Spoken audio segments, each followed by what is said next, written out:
Hello, Steve89. Now, I hadn't planned to do this. I was going to do an individual spoiler-free review of each episode of Masters of the Universe Revelations, but I've decided, since I've already done episode 1, which is where they basically destroy the He-Man, Master of the Universe, Eternia, just the whole reality, everything. They destroy all that to make way for this series about Teela. I'm just going to review episode 2, 3, 4, and 5 of Master Universe Revelation for what it really is, which is the Teela show, Teela's Tale, Teela's Journey. I don't know what to call it. I think Teela's Tale works. I think that was the name of an old story that I read when I was a kid about Master Universe. So yes, so it's my spoiler-free review of Teela's Tale, Master Universe, Teela's Tale, episode 1 to 4. Now, it starts off with Teela basically being like Rey from Star Wars. She's basically a scavenger or a bounty hunter or a mercenary or whatever. She's basically just going on quests for people for money. She has turned her back on the castle. She's turned her back on everything. And she's got a girlfriend called Andra, and they basically just go on adventures together. And the first episode is very much setting up the whole series, where it's just a quest or a couple of quests that they go on before they're set on the main quest for the Power Sword, which is basically what the Teela series is.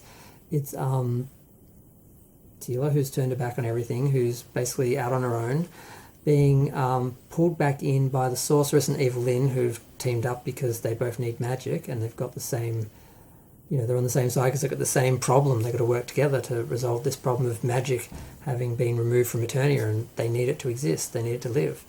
Or at least they're dependent on it psychologically or religiously, or however you want to look at it. I don't know if they really would die without the magic, if the planet really would die without the magic, or if that's just their religious belief. But basically, they get drawn in on a quest for a goblet, which is actually the Havoc Staff, which has a little bit of magic, which they give to the sorceress to join with the tiny little ember that she still has with her, that she's holding onto and protecting. And they basically, she basically asks Teela and Andra to go and find the Power Swords. Basically, when the Power Swords split, this is supposed to be a non-spoiler, but there's a few basic spoilers, I'm sorry, but I'm not spoiling everything. But basically, Power Sword split, and they have to send it to, it got sent to different realms, and they have to go to each realm to get the halves back and then bring them together and forge them so that they can, again, harness the power of Grayskull and restore the magic to the universe.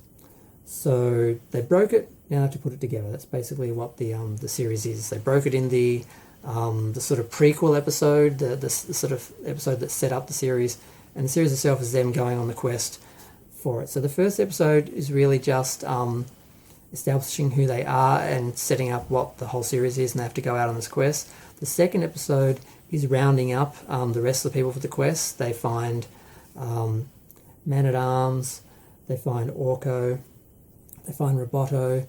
Man-at-Arms is sent to take care of the Sorceress. Roboto and Orko basically go on the journey with them. Evelyn is going with them because she doesn't trust them to do it by herself, and she's invested in it because she's someone who lives on magic. So they all go, and they have to interact with various people along the way. This episode actually had a flashback when they go to Snake Mountain, because the highlight of this episode is when they go to Snake Mountain on the original quest that Evelyn sent them on, and she was in disguise. And you get to see Snake Mountain very much a cross between the one from the original cartoon and the toy, and it's really good. And you see characters like Stinkor, Whiplash, Triclops, Trapjaw, and a couple others. And in the second episode, you get to see who's in this one? Merman. They have another flashback with He-Man, because there's a flashback where He-Man and Teela are fighting in Snake Mountain, And when she goes back to Snake Mountain, she remembers that moment. And there's a moment when they're on the Crystal Sea, when because they have to get help from Merman. So she's remembering when she basically fought with He-Man, fought alongside He-Man with Merman in the past. So we see Merman, and there are a few issues. He doesn't sound the same. He doesn't talk with that gargling sort of voice like he did in the original. But he's still pretty much Merman. They get what they need from him. They go on to the next step, which is going to actually entering the Sub-Eternia, like the land of the dead. So they go there, and that's where they find Scareglow, and Teela has to confront him to get the dark half of the Power Sword back. She gets that. Then they're able to go onto Preternia, which is like a heaven for the not all Eternians, but the champions who have defended Castle Grayskull and channeled the power of Grayskull and basically been He-Man in the past, or different versions of that. So they find them, and of course they're able to forge they get the light half of the Power Sword there. They put them together. They're able to forge them together. And then they go back to Castle Grayskull in the last episode to restore magic to Eternia. And in the process of this, something dramatic happens, and we have a cliffhanger for the whole series. So this series, okay, there was 10 episodes technically, and they split it into 5. The first one is destroying the old and setting up the new. And you get 4 episodes of the Teela's tale, Teela's journey, Teela's story, the Teela show, whatever you want to call it. And then we don't know what the second part is going to be. Is it just going to be more of the same? Or are they going to totally change things? Are they going to restore some things? Are they going to just shake things up even more and go even further away from the original story and the original elements of the show? We don't know. But this half of the Teela show, or maybe this will just be an event series and the rest of the series won't just be about Teela. Maybe they will change the direction from the 6th episode of the overall series and the first episode of the 2nd season. Or maybe they'll just keep going and it'll be, the Teela series, season 2, episode 1, or maybe episode 6. I'm not sure how to look at it. I'm really not sure how to look at it. So we don't know what's going to happen, but this part, it was okay. Scareglow was great to see. It was unclear whether he was Skeletor's ghost or basically the Lord of like hell or whatever. He kind of claimed to be both, and the original character was given both mythologies. And that's part of the problem with this show. They just pick and choose what they want. And although in some ways it's good because you get to see things like the toy and the Filmation Snake Mountains merged together, you also get things that don't really work because they're taking something from the cartoon or taking something from a mini comic or taking something from the DC comics or Filmation, and they just sort of pick and choose, and they kind of blend it together, but it doesn't totally work. So there are some issues with the show. If you view it as a He-Man show, then there's no He-Man, there's no recognisable Eternia, none of the characters, because it's not Masters of the Universe, because it's really just Teela and a couple of people who go along and follow her. It's not like you get to see all the Masters of the Universe working together to resolve this issue or working under some changed circumstance. It's really just Teela on a journey, and people are just there to aid her, and that's really all they're there for. And they're really secondary, and it really just should be called the Teela show or Teela's tale. I like Teela's tale. It just sort of works. It must have been a storybook I read when I was a kid because that's just in my head.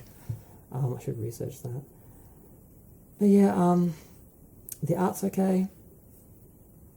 The voice acting's okay. I mean, Sarah Michelle Gellar is Buffy. There's no way to get around that. They should never have cast her. It's inescapable. But once you sort of get used to, you're watching Buffy, like cosplaying, Teela cosplaying, Ray, and you forget about it, you can sort of just sit back and sort of enjoy the episodes. It wasn't really bad. Like if you didn't know anything about He-Man and was just watching it as an adventure series and you didn't know Buffy, you didn't know her voice, you just saw this without any, pre-knowledge or any expectations, you could enjoy it as just an animated adventure show. It works. but they didn't do it like that. They didn't create it like that. They didn't market it like that. It didn't land like that. It's not being received like that. And the drama is going to go on for years and years and years within the community. It's going to be a community divided, much like Star Trek was divided by Discovery. Revelation has divided the fan base, and it's going to stay like that. So that's my little review of the Teela series, Teela's Tale, episode 1 to 4, Master Universe Revelation, episodes 2 to 5.